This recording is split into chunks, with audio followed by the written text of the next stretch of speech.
الحمد لله غافر الذنب وقابل التوب شديد العقاب ذي الطول لا إله إلا هو وإليه المصير والصلاة والسلام على من أرسله الله رحمة للعالمين بشيرا ونذيرا وداعيا إلى الله بإذنه وسراجا منيرا وعلى آله وأصحابه ومن تبعهم بإحسان إلى يوم الدين. أعوذ بالله السميع العليم من الشيطان الرجيم. بسم الله الرحمن الرحيم. سورة البقرہ تیسرا پارہ اور آخری آیت یعنی 286. لا يكلف الله نفسا إلا وسعها لها ما كسبت وعليها ما اكتسبت ربنا لا تؤاخذنا إن نسينا أو أخطأنا ربنا ولا تحمل علينا إصرا كما حملته على الذين من قبلنا ربنا ولا تحملنا ما لا طاقة لنا به واعف عنا واغفر لنا وارحمنا أنت مولانا فانصرنا على القوم الكافرين.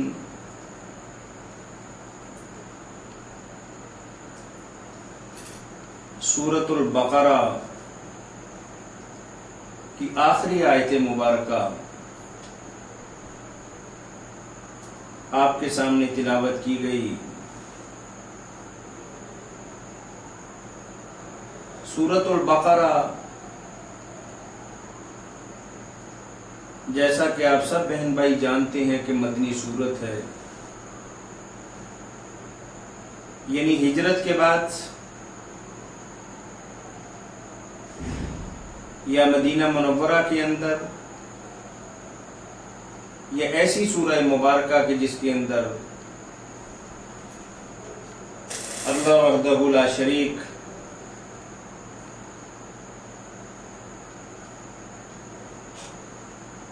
تشریعی احکامات، تمدن کے انداز، احکامات و فرائض کی بات کرتے ہیں. آپ نے دیکھا کہ اللہ وحدہ لا شریک نے اس سورہ مبارکہ کے اندر انسان کو بتایا کہ دیکھو ہم نے آدم علیہ السلام کو کیسے پیدا کیا اور کس طریقے سے فرشتوں نے یہ بات کہی کہ جس آدمی کو دنیا کے اندر نیابت اور خلافت اور حکمرانی مل جائے گی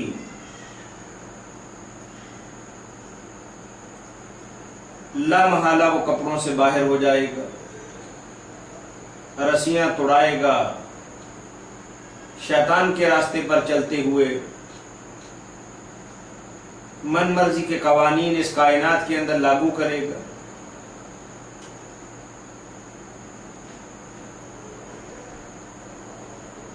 لیکن اللہ وحدہ لا شریک نے فرمایا کہ میری حکمت، میرے منصوبے، میرے ارادے اور اس کام سے میری غرض و غایت کو تم نہیں سمجھ سکتے.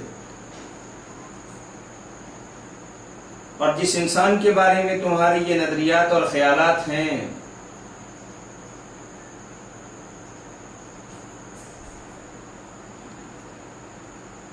اسے میں نے اس کائنات کے اندر خلافت کا اور نیابت کا منصب سونپنا ہے. وہ اس کائنات کے اندر میرا خلیفہ ہوگا، میرا جو بھی آرڈر اور میرا جو بھی حکم آئے گا خود بھی عمل کرے گا اور اس کائنات کے انسانوں سے اس پر عمل بھی کروائے گا. اور میں جس بات سے روکوں گا خود بھی رکے گا اور دوسروں کو بھی روکے گا. اور پھر اللہ نے فرما دیا کہ ایسا نہیں ہے کہ میں نے آدم کو بنایا اس کی رہنمائی اور رہبری کے لیے.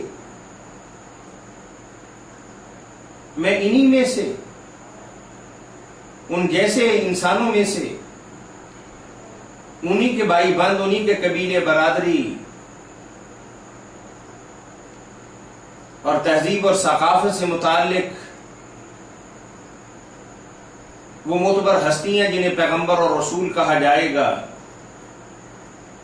میں ان کی رہنمائی اور رہبری کے لیے اور ان کو بھولا ہوا سبق یاد دلانے کے لیے میں پہم اس کا انتظام کروں گا. اور آپ دیکھ لیجیے قرآن کے اندر ہر قوم کا، ہر ملت کا، ہر تہذیب کا، ہر تمدن کا اللہ ذکر فرماتے ہیں، اور تواتر کے ساتھ انبیاء کرام کا ذکر بھی آتا ہے. اور پھر صرف انبیاء کرام ہی اللہ نے مبعوث نہیں فرمائے، انہیں جو ضابطہ اخلاق، نظام اسلام، نیابت اور خلافت کی ذمہ داریاں، فرائض اور حقوق کی ساری باتیں متعین کرتے ہوئے ان پر آسمان سے صحیفے بھی نازل کیے، خواہ وہ تورات کی شکل کے اندر ہو،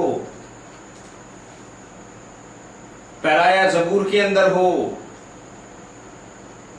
یا انجیل کے لبادے کے اندر ہو، یا ابراہیم علیہ السلام کے صحیفے کی شکل کے اندر اس کائنات کے اندر سامنے آیا ہو. اور پھر ایک وقت تک انبیاء کرام کا یہ مبارک سلسلہ چلتا رہا.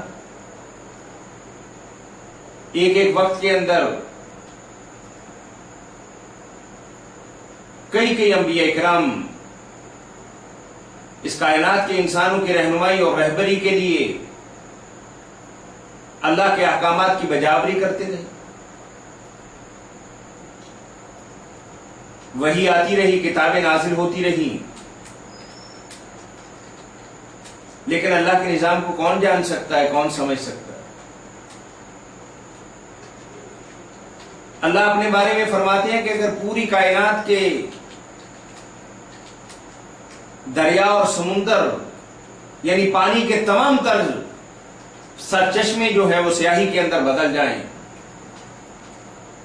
اور کائنات کے اندر پائے جانے والے کروڑوں اربوں خربوں درخت جو ہیں وہ قلموں کی شکل کے اندر اختیار ہو جائیں اور اللہ کی بات اور اللہ کے فیصلے اور اللہ کے ارادے اور اللہ کی صفت و ثنا لکھنا چاہیں، تو خود قرآن کہتا ہے کہ اتنے اور بھی آ جائیں تو تب بھی بات نہیں بنے. کوئی نہیں جان سکتا. یہ جو آج دنیا کے اندر آپ بہترین ترقی، ایٹم کا دور، گلوبل ولیج کی بات کرتے ہیں،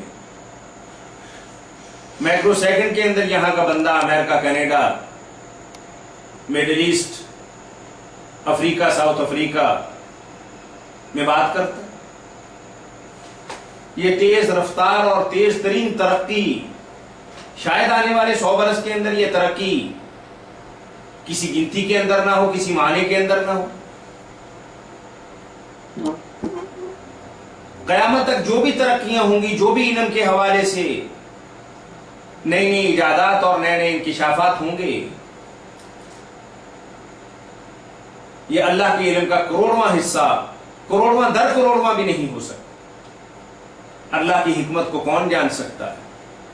جب اللہ نے ارادہ کیا کہ بھئی میں نے اب پیغمبر نہیں بھیجنے، لا یسأل عما یفعل وانتم تسألون، مرضی کا مالک ہے. یہ جہان رنگبو اسی کا بنایا ہوا ہے. یہ زمین و آسمان، تنی ہوئی چھت، یہ لقدق صحرا اور لہلہاتی کھیتیاں،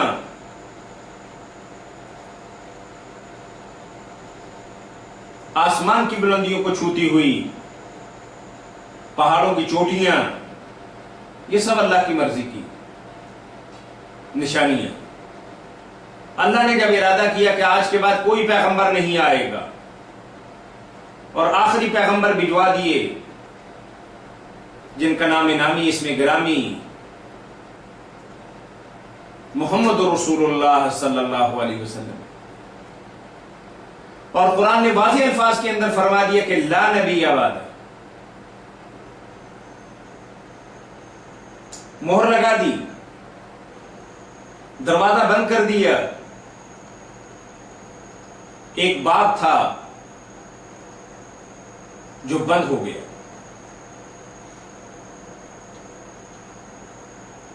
اب آسمان سے وحی نہیں آئے گی، اب آسمان سے کتابیں نہیں آئیں گی، اور نہ ہی کسی انسان پر وحی کی شکل کے اندر اللہ کی برکات اور سکانات ہوگی۔ یہ باب اللہ وحدہ لا شریک نے پیارے حبیب صلی اللہ علیہ وسلم کی بعثت اور رسالت اور نبوت کے ساتھ ختم کر دی۔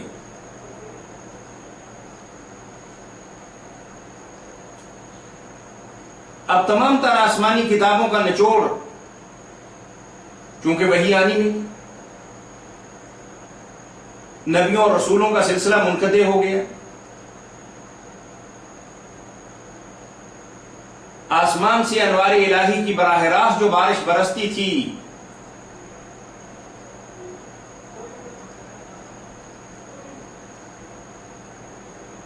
ایک اور انداز کے اندر اللہ نے اسے بند کر دی۔ اب تمام آسمانی کتابوں کا نچوڑ قرآن کریم کی شکل کے اندر اللہ وحدہ لا شریک نے انسانوں کو دے دیا، اور پھر ساتھ انسانوں کو بتا بھی دیا۔ آخری پیغمبر، آخری کتاب، آخری امت، یہ کائنات کا نظام آہستہ آہستہ اپنے منطقی انجام کی طرف بڑھ رہا ہے۔ 1000 برس چلے، 10,000 برس چلے، بالآخر الحاقۃ ما الحاقۃ وما ادراک ما الحاقۃ اذا زلزلت الارض زلزالها واخرجت الارض اثقالها وقال الانسان ما لها، یہ سارے معاملات ہونے والے۔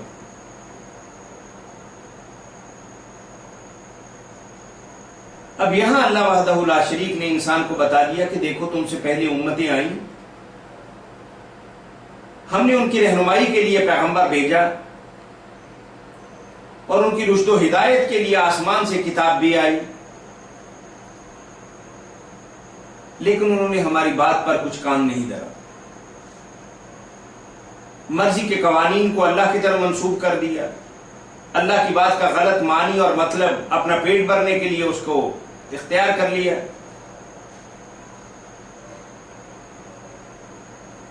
تو پھر اللہ نے فرمایا کہ بھی آؤ تمہیں کچھ قوموں کی بات بتاتا ہوں، ان کا طرز زندگی اور دنیا کے اندر ان کا رہنے اور سہنے کا اور معاملات کو بگاڑنے کا جو انداز تھا، اللہ نے قرآن کریم کی شکل کے اندر ہمارے سامنے بتا دیا۔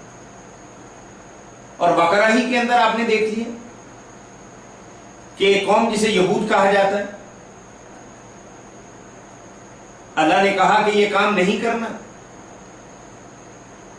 یہ عبادت کا دن ہے، آج کے دن تم نے شکار نہیں کرنا۔ کٹ حجتیاں، ہیلے اور بہانے، اپنے طور طریقے اختیار کر لیے، نتیجہ کیا نکلا؟ کونوا قردۃ خاسرین۔